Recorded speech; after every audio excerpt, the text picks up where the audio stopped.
കാലിക്കറ്റ് യൂണിവേഴ്സിറ്റിയുടെ BA ഹിസ്റ്ററിയുടെ 6th സെമസ്റ്ററിൻ്റെ ഒരു പേപ്പറാണ് ജെൻഡർ സ്റ്റഡീസ്. അതിൻ്റെ 3ാമത്തെ മൊഡ്യൂളാണ് നമ്മൾ ഡിസ്കസ് ചെയ്യുന്നത്.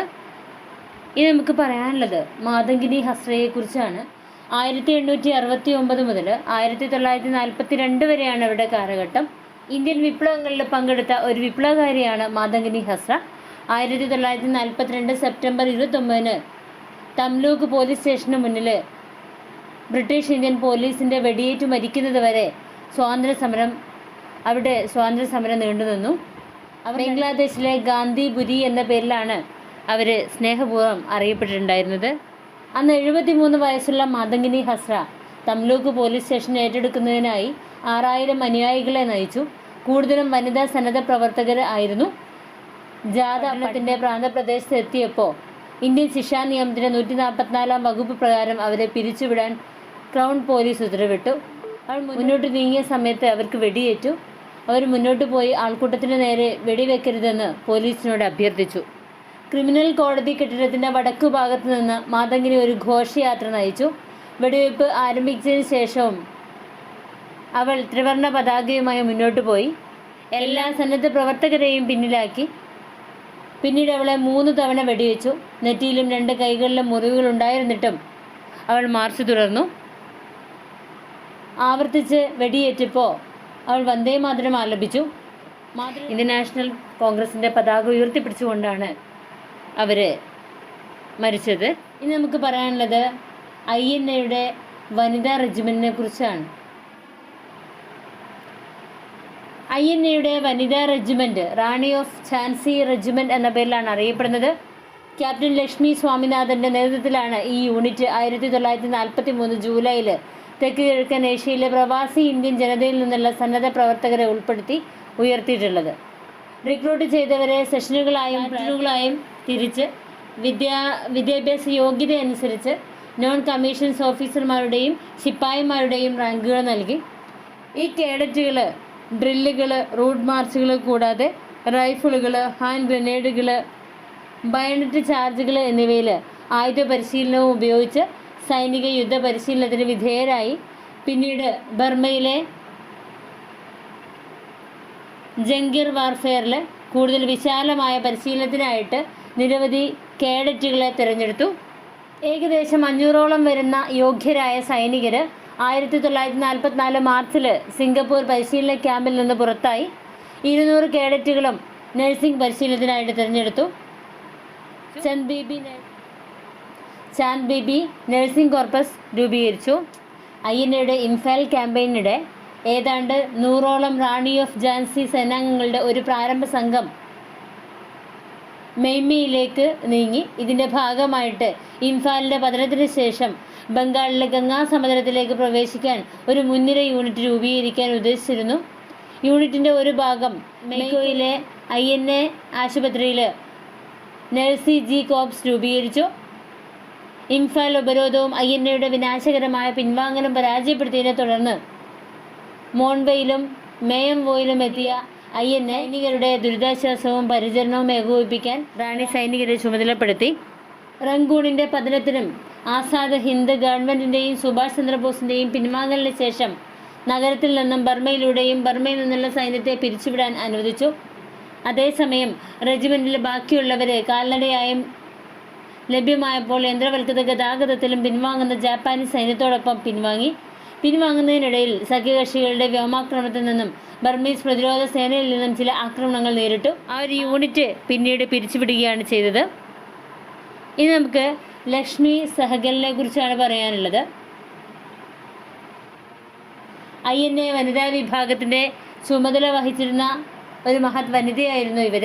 2ാം ലോക മഹായുദ്ധ സമയത്ത് ബ്രിട്ടീഷുകാർക്കെതിരെ ജർമ്മനിയുടെയും ജപ്പാൻ്റെയും ഒപ്പം നിന്ന ഇന്ത്യൻ നാഷണൽ ആർമിയുടെ വനിതാ വിഭാഗമായ ഝാൻസി റെജിമെൻറ്റിൻ്റെ റാണിയുടെ കമാൻഡറായിരുന്നു ലക്ഷ്മി സെഹഗൽ.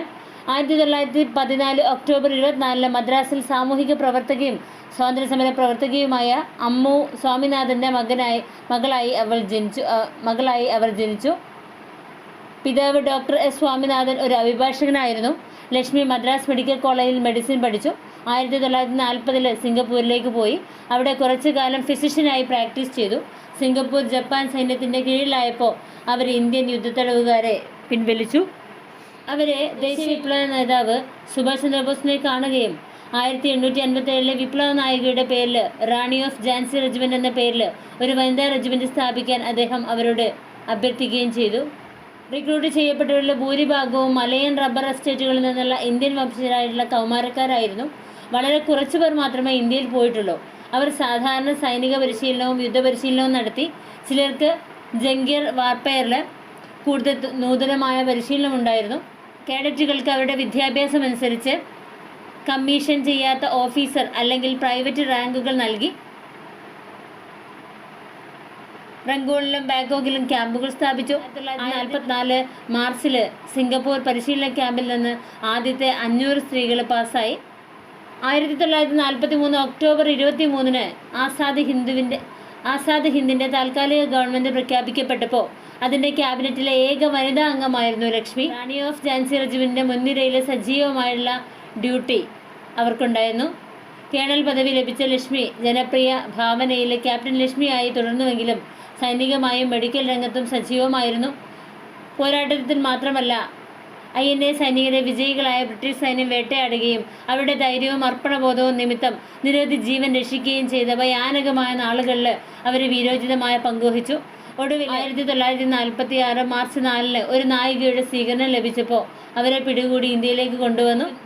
അവരെ തടവുകാരനായി സൂക്ഷിക്കുന്നത് വിപരീത ഫലങ്ങൾ ഉണ്ടാക്കുമെന്ന് ബ്രിട്ടീഷ് അധികാരികൾ മനസ്സിലാക്കുകയും അവരെ മോചിപ്പിക്കുകയും ചെയ്തു. 1947 അവർ INA പോരാളിയായിരുന്ന കേണൽ പ്രേംകുമാർ സഹ്ഗാളിനെ വിവാഹം കഴിച്ച് കാൺപൂരിൽ സ്ഥിരതാമസമാക്കി. അവിടെ അവർ തൻ്റെ മെഡിക്കൽ പ്രാക്ടീസിലേക്ക് മടങ്ങി. പാകിസ്ഥാൻ വിഭജനത്തിൽ നിന്നുള്ള അഭയാർത്ഥികളെ അവർ പരിചരിക്കുകയും 1971 ബംഗ്ലാദേശ് പ്രതിസന്ധിയിൽ അഭയാർത്ഥി ക്യാമ്പുകൾ സംഘടിപ്പിക്കുകയും ചെയ്തു. ക്യാപ്റ്റൻ ലക്ഷ്മിയുടെ മാതാപിതാക്കൾ കേരളക്കാരായിരുന്നു. അവരുടെ സഹോദരൻ ഗോവിന്ദ് സ്വാമിനാഥൻ ഒരു പ്രമുഖ അഭിഭാഷകനും ചെന്നൈ ബാറിലെ പ്രധാന അംഗങ്ങളിലൊരാളുമായിരുന്നു. അവരുടെ സഹോദരി ആണവശാസ്ത്രജ്ഞൻ വിക്രം സാരാഭായിയുടെ ഭാര്യ മൃണാലിനി സാരാഭായി പ്രശസ്ത നർത്തകിയാണ്. കേരളത്തിലെ സാമൂഹിക പരിഷ്കരണ പ്രസ്ഥാനങ്ങളിൽ സ്ത്രീകൾ ഉയർത്തിയ ചോദ്യങ്ങളെക്കുറിച്ചാണ് പറയാനുള്ളത്. 19ാം നൂറ്റാണ്ടിലെ ഇന്ത്യയിലെ സാമൂഹിക മത പരിഷ്കരണ പ്രസ്ഥാനങ്ങൾ 19ാം നൂറ്റാണ്ടിലെ കേരള സമൂഹത്തിലും അതിൻ്റെ സ്വാധീനം ചെലുത്തി. സ്വീകരണ പ്രസ്ഥാനത്തിൻ്റെ ആഹ്വാനങ്ങളിലൊന്നായിരുന്നു സ്ത്രീ വിമോചനം. ബ്രിട്ടീഷ് ഭരണകൂടം കൊളോണിയൽ ഭരണകാലത്ത് മറ്റിടങ്ങളിലെന്ന പോലെ കേരളത്തിലേക്കും മിഷണറിമാരെ കൊണ്ടുവന്നു. അവരുടെ പ്രാഥമിക ലക്ഷ്യം അവരുടെ മതപ്രചരണമായിരുന്നുവെങ്കിലും അവർ ജീവകാരുണ്യ പ്രവർത്തനങ്ങൾ ചെയ്യുകയും സ്ത്രീകൾക്ക് വിദ്യാഭ്യാസം നൽകുന്നതിനായിട്ട് സ്കൂളുകൾ ആരംഭിക്കുകയും ചെയ്തു. താഴ്ന്ന ജാതിക്കാരെ അവരുടെ മതത്തിലേക്ക് പരിവർത്തനം ചെയ്യുന്നതിൽ അവർ വിജയിച്ചു. അവരുടെ അവകാശങ്ങളെക്കുറിച്ച് അവബോധം വളർത്താനും അവർക്ക് കഴിയും. തൽഫലമായി മതം മാറിയ ചാന്നാർ സ്ത്രീകൾ അവരുടെ അവകാശങ്ങൾക്കായി പ്രക്ഷോഭം നടത്തി. സമരം ചാന്നാർ ലഹള എന്ന് പൊതുവെ അറിയപ്പെടുന്ന ഒരു പ്രസ്ഥാനമായിട്ട് വികസിച്ചു. ചാന്നാർ സ്ത്രീകളെ അരയ്ക്ക് മുകളിൽ തുണി ധരിക്കാൻ അനുവദിച്ചിരുന്നില്ല. ഈ അവകാശം അംഗീകരിക്കപ്പെടാൻ വേണ്ടിയായിരുന്നു മതം മാറിയ ചാന്നാർ സ്ത്രീകളുടെ സമരം. 1829 മതം മാറിയ ചാന്നാർ സ്ത്രീകൾ അരക്കെട്ടിന് മുകളിൽ വസ്ത്രം ധരിക്കാൻ തുടങ്ങിയതോടുകൂടിയാണ് തെക്കൻ തിരുവിതാംകൂറിലുടനീളം കലാപം ആരംഭിച്ചത്. ഇത് ജാതി ഹിന്ദുക്കളെ പ്രകോപിപ്പിച്ചു. സർക്കാർ അത് അടിച്ചമർത്തിയിരുന്നുവെങ്കിലും ഒടുവിൽ കേണൽ മൺട്രോ ചാന്നാർ സ്ത്രീകൾക്ക് ജാക്കറ്റ് ഉപയോഗിക്കാനുള്ള അവകാശം നൽകി. പക്ഷേ അവർക്ക് അപ്പർ ക്ലോത്ത് ധരിക്കാനുള്ള അവകാശം ലഭിച്ചിരുന്നില്ല. മേൽവസ്ത്രം ധരിക്കാനുള്ള അവകാശം ഹിന്ദുക്കളും ക്രിസ്ത്യാനികളുമായ ചാന്നാർ സ്ത്രീകളിൽ നിന്ന് ആവശ്യമുയർന്നു. അവർ വിവിധ മെമ്മോറാണ്ടങ്ങൾ സമർപ്പിച്ചെങ്കിലും ഫലമുണ്ടായില്ല. അതുകൊണ്ട് അവർ സർക്കാരിൻ്റെ അനുമതിയില്ലാതെ മേൽമുണ്ട് ധരിക്കാൻ തുടങ്ങി. 1859 വീണ്ടും കലാപം പൊട്ടിപ്പുറപ്പെട്ടു. ചാന്നാർ വീടുകൾ നശിപ്പിക്കപ്പെട്ടു.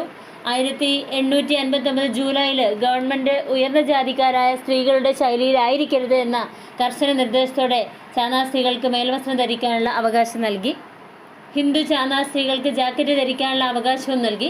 കായംകുളത്ത് ഒരു ഈഴവ സ്ത്രീ പൊതുവഴിയിൽ മേൽവസ്ത്രം ധരിച്ച് നടന്നു പോയപ്പോൾ ജാതി ഹിന്ദുക്കളും ചില മുസ്ലിങ്ങളും അവരെ അപമാനിക്കുകയും ഉപദ്രവിക്കുകയും ചെയ്തു. ഇത് കലാപത്തിലേക്ക് നയിച്ചു. ചാന്നാർ ഈഴവ സ്ത്രീകൾ കാണിച്ച ധൈര്യം വിവേചനത്തിനെതിരെയും അവരുടെ അവകാശങ്ങൾക്ക് വേണ്ടിയും പോരാടാൻ അവരെ പ്രേരിപ്പിച്ചു. കേരളത്തിലെ സ്ത്രീകളുടെ ഉണർവിൻ്റെ ശ്രദ്ധേയമായിട്ടുള്ള ഒരു ഉദാഹരണമായിരുന്നു ചാന്നാർ കലാപം. 19-ാം നൂറ്റാണ്ടിൻ്റെ അവസാന പാദത്തിൽ സാമൂഹികമായ ഉണർവിൻ്റെ ഒരു പുതിയ കുതിപ്പിന് സാക്ഷ്യം വഹിച്ചു. അച്ചടിശാലകളുടെ തുടക്കവും പത്രങ്ങളുടെയും ജേണലുകളുടെയും പ്രസിദ്ധീകരണവും സമൂഹത്തിലെ പുത്തൻ ഉണർവിന് കാരണമായി. സമൂഹത്തിൽ നിലനിന്നിരുന്ന അന്ധവിശ്വാസങ്ങൾ ഉൾപ്പെടെയുള്ള വിവിധ ആചാരങ്ങളും അനുഷ്ഠാനങ്ങളും ഈ പത്രങ്ങളും ജേണലുകളും വ്യാപകമായിട്ട് ചർച്ച ചെയ്തു. 1889 ഒ ചന്തുമേനോൻ എഴുതിയ ഇന്ദുലേഖ എന്ന നോവലിൽ ഫെമിനിസത്തിൻ്റെ അടിസ്ഥാനങ്ങൾ കാണാൻ പറ്റും. സമൂഹത്തിൽ നിലനിന്നിരുന്ന ആചാരങ്ങളെ പരിഹസിച്ച ചന്തുമേനോൻ തൻ്റെ നോവലിലൂടെ വിദ്യാസമ്പന്നയായ ഒരു പെൺകുട്ടിയുടെ ഭാവി തീരുമാനിക്കാനും അവരുടെ ഇഷ്ടത്തിനനുസരിച്ച് ജീവിത പങ്കാളിയെ തിരഞ്ഞെടുക്കാനും ബുദ്ധിയും ധൈര്യവുമുള്ള ഒരു പുതിയ ചിത്രം അവതരിപ്പിച്ചു. 1887 കേരളീയ സുഗുണബോധിനി എന്ന വനിതാ മാസിക ആരംഭിച്ചു. മലയാളത്തിലെ ആദ്യത്തെ വനിതാ മാസികയായിരുന്നു അത്. മലയാളത്തിലെ ആദ്യത്തെ വനിതാ മാസിക ശ്രീമതി അന്ന ചാണ്ടിയാണ് പ്രസിദ്ധീകരിച്ചത്. ഗാർഹിക മാനേജ്മെൻറ്റ്, പൊതു ആരോഗ്യം, ഗാർഹിക വ്യവസായങ്ങൾ എന്നിവയെക്കുറിച്ചുള്ള കഥകൾക്കും ലേഖനങ്ങൾക്കുമൊപ്പം സ്ത്രീ സ്വാതന്ത്ര്യം, അവരുടെ അവകാശങ്ങൾ, വിധവാ വിവാഹത്തെക്കുറിച്ചുള്ള ചോദ്യങ്ങൾ ഇവയെല്ലാം ഇതിൽ ഉൾപ്പെട്ടിട്ടുണ്ടായിരുന്നു. സ്വാതന്ത്ര്യം ആസ്വദിക്കുന്ന ആളുകളായതുകൊണ്ട് നവീകരണ പ്രവർത്തനങ്ങൾ തുടക്കത്തിൽ പുരുഷന്മാരിൽ നിന്നാണ് വന്നത്. പാശ്ചാത്യ വിദ്യാഭ്യാസത്തിൻ്റെയും ആധുനിക ആശയങ്ങളുടെയും സ്വാധീനത്തിൽ തങ്ങളുടെ സമൂഹത്തെ, പ്രത്യേകിച്ച് സ്ത്രീകളെ നവീകരിക്കേണ്ടതിൻ്റെ ആവശ്യകത അവർക്ക് മനസ്സിലായി. കർശനമായ നിയമങ്ങൾക്കും നിയന്ത്രണങ്ങൾക്കും കീഴിലായതുകൊണ്ട് സ്ത്രീകളുടെ പങ്കാളിത്തം ആദ്യകാലത്ത് വളരെ കുറവായിരുന്നു. അഭിപ്രായ സ്വാതന്ത്ര്യവും വീട്ടിൽ നിന്ന് പുറത്തിറങ്ങാനുള്ള സ്വാതന്ത്ര്യവും നായർ സ്ത്രീകൾക്ക് മാത്രമായിരുന്നു ഉണ്ടായിരുന്നത്. സ്ത്രീ വിമോചനത്തിന് പിന്നിലെ പ്രധാന ശക്തി വിദ്യാഭ്യാസമായിരുന്നു. അവർ കേരളത്തിൽ പെൺകുട്ടികൾക്കായി ആധുനിക വിദ്യാഭ്യാസം ആരംഭിച്ചു. ആദ്യമൊക്കെ സ്ത്രീ വിദ്യാഭ്യാസത്തിനെതിരെ വലിയ മുൻവിധികളുണ്ടായിരുന്നു. ഇത് അവരുടെ വിദ്യാഭ്യാസത്തിന് വലിയ തടസ്സമായി. ക്രിസ്ത്യൻ മിഷണറിമാർ 1819 നാഗർകോവിൽ ആദ്യത്തെ ഗേൾസ് സ്കൂൾ ആരംഭിച്ചു. അതിനുശേഷം കേരളത്തിൻ്റെ വിവിധ ഭാഗങ്ങളിൽ മിഷണറിമാർ നിരവധി സ്കൂളുകൾ തുറന്നു. എന്നാൽ സാമൂഹിക എതിർപ്പിനെ തുടർന്ന് അതിൽ പങ്കെടുക്കുന്നവരുടെ സംഖ്യ കുറവായിരുന്നു. മധ്യ കേരളത്തിലെ പെൺകുട്ടികളുടെ വിദ്യാഭ്യാസത്തിൻ്റെ ഉത്തരവാദിത്തം ചർച്ച് മിഷൻ സൊസൈറ്റിക്കായിരുന്നു. മലബാറിലും കൊച്ചിയിലും മിഷണറിമാർ സൗജന്യ വിദ്യാഭ്യാസം നൽകി. ഈ മിഷണറിമാർ വിദ്യാഭ്യാസത്തിന് തീ കൊളുത്തുകയും കേരളത്തിൽ ആധുനിക വിദ്യാഭ്യാസത്തിന് അടിത്തറവാകുകയും ചെയ്തു. വിദ്യാഭ്യാസ രംഗത്തെ പ്രത്യേകിച്ച് സ്ത്രീകളുടെ പുരോഗതി അക്കാലത്തെ സാമൂഹിക പരിഷ്കരണ പ്രസ്ഥാനത്തിന് വളരെയധികം സംഭാവന നൽകി. സ്കൂളുകൾ തുടങ്ങുന്നതിനെക്കുറിച്ചും അവർ സർക്കാരിനെ സ്വാധീനിച്ചു. 1864 തിരുവിതാംകൂർ ഗവൺമെൻറ് ആദ്യത്തെ സർക്കാർ സ്കൂൾ ആരംഭിച്ചു. എണ്ണത്തിൽ കുറവാണെങ്കിലും വിദ്യാസമ്പന്നരായ സ്ത്രീകൾ സമൂഹത്തിലെ അവരുടെ അവസ്ഥയെക്കുറിച്ച് ബോധവാന്മാരാകുകയും മാറ്റത്തിന് പ്രേരിപ്പിക്കുകയും ചെയ്തു. പെൺകുട്ടികളുടെ സ്കൂളുകളിൽ പഠിപ്പിക്കാൻ സ്ത്രീകൾ കുറവായതിനാൽ വിദ്യാസമ്പന്നരായ സ്ത്രീകൾ ഉടൻ തന്നെ സ്കൂളുകളിൽ അധ്യാപകരായി മാറി. വിദ്യാഭ്യാസം സ്ത്രീകളുടെ ജീവിതത്തെ നവീകരിക്കുകയും പുതിയ മാറ്റത്തിലേക്ക് എത്തിക്കുകയും ചെയ്തു. ഓരോ സമുദായത്തിലെയും ജാതികളിലെയും നവീകരണ പ്രസ്ഥാനങ്ങൾ ശ്രീനാരായണ ധർമ്മ പരിപാലന സംഘം, യോഗക്ഷേമ സഭ, നായർ സർവീസ് സൊസൈറ്റി തുടങ്ങിയ സംഘടനകളുടെ രൂപീകരണത്തിലേക്ക് നയിച്ചു. അത് അവരുടെ അവകാശങ്ങൾക്കായി പോരാടുന്നതിലും സാമ്പത്തിക അഭിവൃദ്ധിക്കും സാമൂഹിക പരിഷ്കരണത്തിനും വേണ്ടി പ്രവർത്തിക്കുന്നതിനുള്ള ഒരു മാധ്യമമായിട്ട് പ്രവർത്തിച്ചു. താലികെട്ട്, കല്യാണം, തിരണ്ടുകുളി, പുളികുടി തുടങ്ങിയ വില കൂടിയതും അന്ധവിശ്വാസപരവുമായുള്ള ആചാരങ്ങൾ ഉപേക്ഷിക്കാൻ ഗുരു തന്നെ സമുദായക്കാരോട് ആഹ്വാനം ചെയ്തു. അദ്ദേഹം സ്ത്രീ വിദ്യാഭ്യാസത്തിന് വേണ്ടി വാദിക്കുകയും അതിനായി പ്രവർത്തിക്കാൻ തൻ്റെ ജനങ്ങളോട് ആവശ്യപ്പെടുകയും ചെയ്തു. സാമൂഹ്യ രംഗത്ത് ഉന്നത സ്ഥാനം വഹിച്ചിരുന്ന നമ്പൂതിരിമാർ നിരവധി അവശതകൾ അനുഭവിച്ചിട്ടുണ്ടായിരുന്നു. എന്നിരുന്നാലും 19-ാം നൂറ്റാണ്ടിൻ്റെ അവസാന ഭാഗം വരെ അവർ ആധുനിക വിദ്യാഭ്യാസത്തോടും സംസ്ഥാനത്തുടനീളം സംഭവിക്കുന്ന മാറ്റങ്ങളോടും നിസ്സംഗത പാലിച്ചു. അവരുടെ സ്ത്രീകൾ പർദ്ദയുടെ പുറകിലുള്ള അവരുടെ ഇരുണ്ട അകത്തളങ്ങളിൽ സമയം ചെലവഴിച്ചു. വടക്കേ മലബാറിലെ കരിമന്തൂർ പരമേശ്വരൻ നമ്പൂതിരിപ്പാട് 1911 തൻ്റെ മകളെ പ്രാഥമിക വിദ്യാലയത്തിൽ ചേർത്തതാണ് ഒരു നമ്പൂതിരി പെൺകുട്ടിയുടെ ആധുനിക വിദ്യാഭ്യാസത്തിൻ്റെ ആദ്യത്തെ ഉദാഹരണം എന്ന് പറഞ്ഞാൽ. നമ്പൂതിരി സമുദായത്തെ നവീകരിക്കുക എന്ന ലക്ഷ്യത്തോടെ 1908 യോഗക്ഷേമ സഭ രൂപീകരിച്ചു. കൂറൂർ ഉണ്ണി നമ്പൂതിരിപ്പാടും ചിറ്റൂർ നാരായണ നമ്പൂതിരിപ്പാടുമായിരുന്നു ഈ സംഘത്തിന്റെ ആദ്യകാല സംഘാടകര്. നമ്പൂതിരി സ്ത്രീകളുടെ അവസ്ഥ മെച്ചപ്പെടുത്താൻ അവർ ശ്രദ്ധിച്ചു. ഇതിനിടയിൽ വി.ഡി. ഭട്ടതിരിപ്പാടിന്റെയും കെ.എൻ. കുട്ടൻ നമ്പൂതിരിപ്പാടിന്റെയും നേതൃത്വത്തിൽ ഒരു നമ്പൂതിരി യുവജന സംഘം അഥവാ യൂത്ത് ലീഗ് എന്ന പേരിൽ ഒരു തീവ്ര സംഘടന രൂപീകരിക്കപ്പെട്ടു. സമുദായങ്ങൾക്കിടയിൽ നവീകരണത്തിന്റെ പുരോഗമന ആശയങ്ങൾ പ്രചരിപ്പിക്കുന്നതിനായി അവർ ഉണ്ണി നമ്പൂതിരി മാസിക പ്രസിദ്ധീകരിച്ചു. യൂത്ത് ലീഗിന്റെ രൂപീകരണത്തിന് ശേഷം സമൂഹത്തിൽ വലിയ മാറ്റങ്ങൾ സംഭവിച്ചു. നമ്പൂതിരി സ്ത്രീകളുടെ സമരം ഏറ്റെടുക്കുകയും അതിനായി തന്റെ സമയത്തിന്റെ ഭൂരിഭാഗവും വിനിയോഗിക്കുകയും ചെയ്തു. വി.ഡി. സ്ത്രീകൾക്കിടയിലെ നവീകരണ പ്രവർത്തനത്തിന് അടിത്തറ പാകിയ വ്യക്തിയാണ്. നമ്പൂതിരി ഇല്ലങ്ങളിൽ നിലനിന്നിരുന്ന മനുഷ്യത്വരഹിതമായ ആചാരങ്ങളും നമ്പൂതിരി സ്ത്രീകളുടെ ദയനീയാവസ്ഥയും ചിത്രീകരിക്കുന്ന ഒരു നാടകം രചിച്ചു. അതാണ് അടുക്കളയിൽ നിന്ന് അരങ്ങത്തേക്ക് എന്ന നാടകം. നാടകം അവതരിപ്പിക്കുന്നതിന് യാഥാസ്ഥികരിൽ നിന്ന് വളരെയധികം എതിർപ്പുണ്ടായിരുന്നു. എന്നാൽ എല്ലാ തടസ്സങ്ങളെയും മറികടന്ന് എടക്കുരിയിൽ നടന്ന യോഗക്ഷേമ സഭയുടെ 22ാം വാർഷിക സമ്മേളനത്തിനിടയിലാണ് നാടകം അരങ്ങേറിയത്. പിന്നീട് ഇല്ലം ഉൾപ്പെടുന്ന പല സ്ഥലങ്ങളിലും നാടകം അരങ്ങേറുകയും സമൂഹത്തിൽ സ്വാധീനം ചെലുത്തിയ നാടകം കാണാനും ആസ്വദിക്കാനും സ്ത്രീകൾക്ക് അവസരം ലഭിക്കുകയും ചെയ്തു. എം. ഭവത്രൻ നമ്പൂതിരിപ്പാട് എഴുതിയ അപ്പാന്റെ മകൾ എന്ന നോവലാണ് പരിഷ്കാരങ്ങളെ പ്രോത്സാഹിപ്പിച്ച മറ്റൊരു സാഹിത്യകൃതി. അച്ഛൻ്റെ മകൾ എന്നാണ് അപ്പാന്റെ മകൾ എന്നുകൊണ്ട് അർത്ഥമാക്കുന്നത്. എം പി ഭട്ടതിരിപ്പാടിൻ്റെ ഇരുതുമാറ്റിക്ക്, അതായത് വളർച്ചയുള്ള സ്ത്രീ, എം ആർ ഭട്ടതിരിപ്പാടിൻ്റെ മറക്കുടയ്ക്കുള്ളിലെ മഹാനഗരം എന്നിവയും നമ്പൂതിരി സ്ത്രീകളുടെ നവീകരണത്തെ ലക്ഷ്യം വെച്ച് എഴുതിയ കൃതികളാണ്. 1930 മറക്കുടയ്ക്കുള്ളിലെ മഹാനഗരം എന്ന നാടകം അരങ്ങേറിയത്. ഈ കൃതികൾ നമ്പൂതിരി പെൺകുട്ടികൾക്കും ആൺകുട്ടികൾക്കും ഇംഗ്ലീഷ് വിദ്യാഭ്യാസത്തെക്കുറിച്ച് മനസ്സിലാക്കി കൊടുക്കാനും അതിനുവേണ്ടി പ്രയത്നിക്കാനും അതിനുവേണ്ടി മുന്നോട്ട് വരുവാനും ഒരു പ്രചോദനമായി തീർന്നു.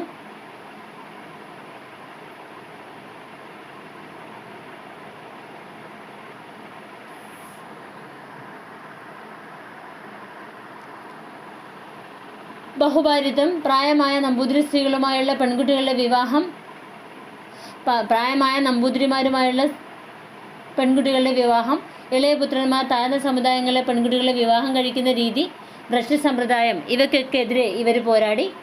ഈ ആചാരങ്ങൾക്കെതിരെ അവർ പോരാടി. 1939 വി.ഡിയുടെ കീഴിൽ ആദ്യത്തെ വിധവാ വിവാഹം നടന്നു. അദ്ദേഹത്തിൻ്റെ അനുഗ്രഹങ്ങളോടെയും അദ്ദേഹത്തിൻ്റെ പരിശ്രമങ്ങളാലും അദ്ദേഹത്തിൻ്റെ ഭാര്യയുടെ സഹോദരി നങ്ങേമ്മയാണ് ധൈര്യത്തോടെ അടുക്കളയിൽ നിന്ന് പുറത്തേക്കിറങ്ങിയത്. എം ആർ ഭട്ടതിരിപ്പാടായിരുന്നു ഇവരുടെ വരൻ.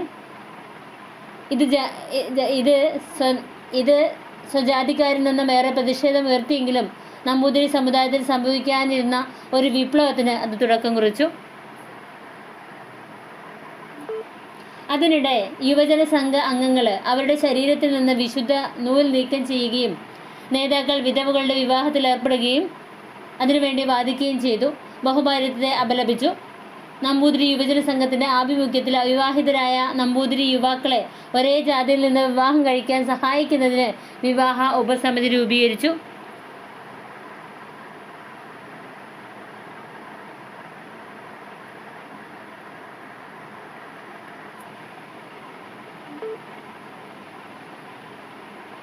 ക്രമേണ നവീകരണ പ്രസ്ഥാനങ്ങളിൽ സജീവ പങ്കാളികളാകാൻ സ്ത്രീകളും മുന്നോട്ട് വന്നു.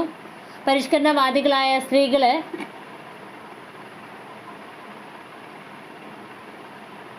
ബ്ലൗസ് ധരിക്കാൻ തുടങ്ങി. ശ്രീമതി മനേഴി ആദ്യമായിട്ട് ബ്ലൗസ് ധരിച്ചുകൊണ്ട് പുറത്തിറങ്ങി. 1922 യോഗക്ഷേമ സഭയിൽ ഘോഷയാത്രയിൽ അവർ പങ്കെടുത്തു. സഭയുടെ 22ാം യോഗത്തിൽ ഒരേ ഒരു സ്ത്രീ മാത്രമാണ് പങ്കെടുത്തതെങ്കിലും അതിൻ്റെ രജത ജൂബിലി ആഘോഷത്തിൽ 75 സ്ത്രീകളുണ്ടായിരുന്നു. മനേഴിക്ക് ശേഷം പല സ്ത്രീകളും ബ്ലൗസ് ധരിച്ചു. ഘോഷ എന്നവരുടെ വസ്ത്രത്തെ നിരസിച്ചു. പാർവതി, നെന്മേനി മംഗലം, ആര്യ പള്ളം എന്നിവരാണ് ഇവർ. തളിപ്പറമ്പിൽ നടന്ന യുവജന സംഘം യോഗത്തിൽ പാർവതി അധ്യക്ഷയായി.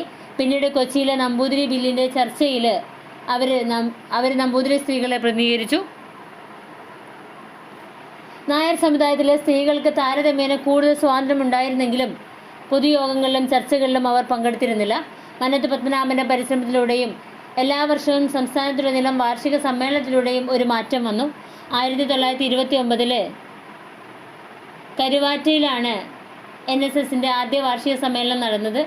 ഈ സമ്മേളനത്തിൽ ഏറ്റവും ശ്രദ്ധേയമായ സംഭവം തോട്ടക്കാട് മാധവി അമ്മയുടെ അധ്യക്ഷതയിൽ സ്ത്രീകൾക്കായി സംഘടിപ്പിച്ച പ്രത്യേക സെഷനായിരുന്നു.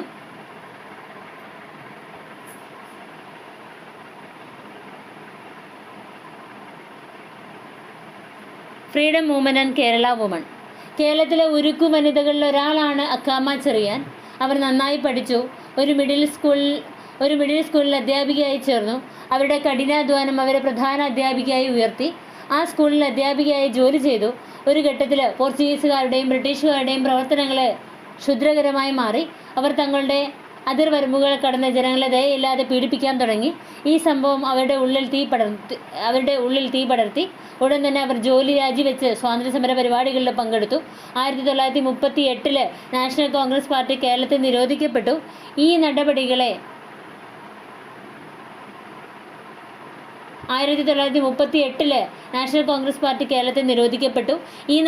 ഈ നടപടികളുള്ള എതിർപ്പിനെ അറിയിക്കാൻ അവർ ആളുകളെ കൂട്ടി തമ്പാനൂരിൽ നിന്ന് കേരളത്തിലെ കവടിയാർ കൊട്ടാരത്തിലേക്ക് ഒരു റാലി നടത്തി.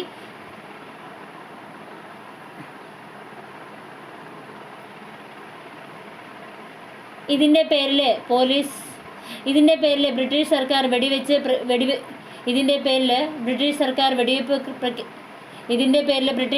വെടിവെപ്പ് പ്രഖ്യാപിച്ചു. ആദ്യം തന്നെ കൊല്ലാൻ അവരോട് അഭ്യർത്ഥിച്ചു. ഇത് ബ്രിട്ടീഷ് പോലീസിന്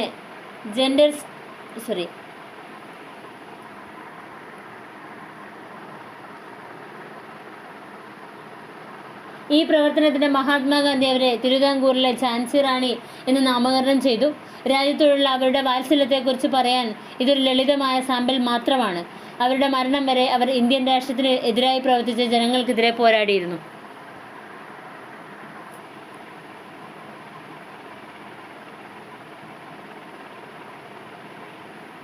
AV കുട്ടിമാളു അമ്മ കേരളത്തിലെ സ്വാതന്ത്ര്യസമര സേനാനികളിൽ ഒരാളാണ്. പൊന്നാനി താലൂക്കിലെ അണക്കര വടക്കത്ത് കുടുംബത്തിൽ ജനിച്ച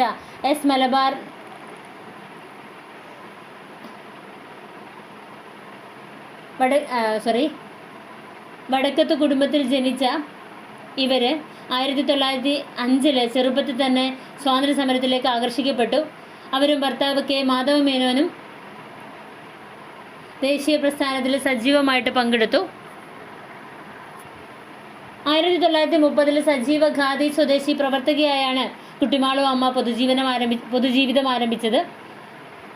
വനിതാ സന്നദ്ധ പ്രവർത്തകരുടെ ബാച്ചുകൾക്ക് നേതൃത്വം നൽകുകയും 1931 കോഴിക്കോട്ടെ വിദേശ തുണിക്കടകളിൽ പിക്കറ്റിംഗ് വിജയകരമായി നടത്തുകയും ചെയ്തു. നിയമലംഘന സമരത്തിനും ക്വിറ്റ് ഇന്ത്യ സമരത്തിനും അവർ അറസ്റ്റിലായി. നിയമലംഘന സമരത്തിൽ പങ്കെടുത്തതിനാൽ 2 മാസം പ്രായമുള്ള കുഞ്ഞിനെയും കൂട്ടി അവർ ജയിലിലേക്ക് പോയി. കുഞ്ഞുമായി ജയിലിലെത്തിയപ്പോൾ കുഞ്ഞിനെ കൂടെ കൊണ്ടുപോകാൻ അധികൃതർ അനുവദിച്ചില്ല. പ്രസക്തമായ നിയമങ്ങൾ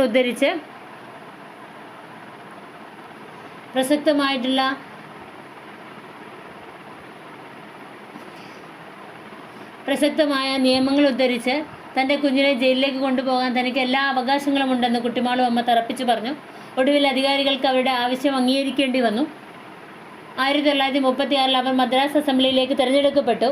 1940 വ്യക്തിഗത സത്യാഗ്രഹത്തിനിടെ കുട്ടിമാളു അമ്മ അറസ്റ്റിലാവുകയും 1 വർഷം തടവിലാവുകയും ചെയ്തു. ക്വിറ്റ് ഇന്ത്യ സമരകാലത്ത് അവർ സ്ത്രീകൾക്കായി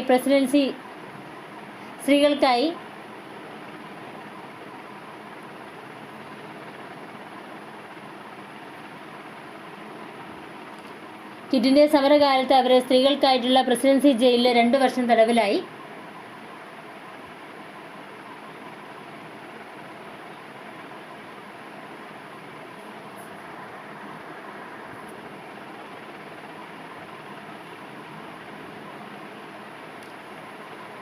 ആയിരത്തി 1944 മോചിതയായ ശേഷം മലബാറിലെ കോൺഗ്രസ് സംഘടനാ ദൗത്യം ഏറ്റെടുക്കുകയും ഒരു ടൈമിലേക്ക് KPCC പ്രസിഡന്റ് ആവുകയും ചെയ്തു. AICC കോൺഗ്രസ് പ്രവർത്തക സമിതി അംഗമായും കുട്ടിമകളും അമ്മ പ്രവർത്തിച്ചിട്ടുണ്ട്. 1946 അവർ വീണ്ടും അംഗമായി തിരഞ്ഞെടുക്കപ്പെട്ടു.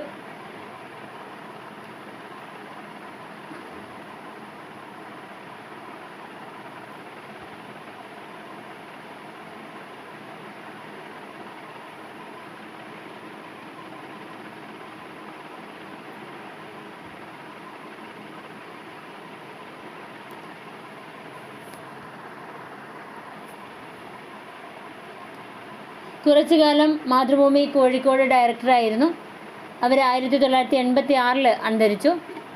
കേരളത്തിലെ സ്വാതന്ത്ര്യ സമര സേനാനികളുടെ ചുരുക്കം പേരുകൾ മാത്രമാണ് നമ്മൾ പറഞ്ഞിട്ടുള്ളത്.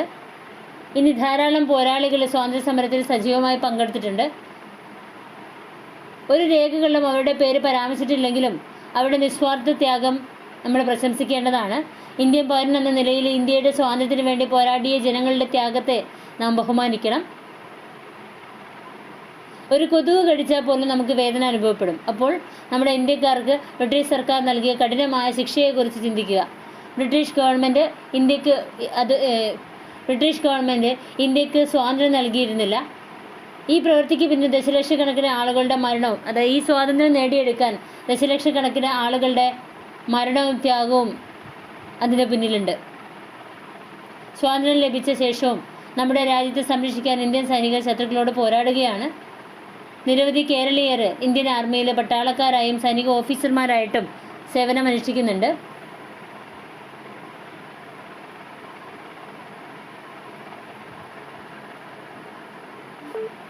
കേരളത്തിലെ പ്രമുഖ സ്വാതന്ത്ര്യ സമര സേനാനികളിൽ ഒരാളാണ് അമ്മു സ്വാമിനാഥൻ. അവർ മഹാത്മാഗാന്ധിയുടെ തത്വങ്ങൾ പിന്തുടരുകയും അക്രമം കൂടാതെ സ്വാതന്ത്ര്യ സമരത്തിൽ പങ്കെടുക്കുകയും ചെയ്തു.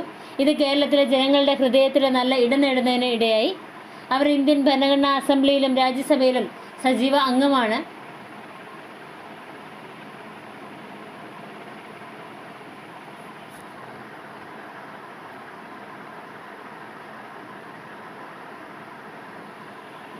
ഇത്രയാണ് നമുക്ക് ഈ ഒരു ഭാഗത്ത് പറയാനുള്ളത്. അടുത്ത മൊഡ്യൂളിൻ്റെ പേര് വുമൺ ഇൻ നറേറ്റീവ്സ് എന്നുള്ളതാണ്. അതായത് ആഖ്യാനങ്ങളിൽ, നറേറ്റീവ്സിൽ ഏതൊക്കെ സ്ത്രീകളെക്കുറിച്ചാണ് പറയുന്നത് എന്നുള്ളതാണ് 4ാമത്തെ മൊഡ്യൂളിൽ വരുന്നത്. നമുക്ക് നെക്സ്റ്റ് വീഡിയോ നോക്കാം. Okay, thank you.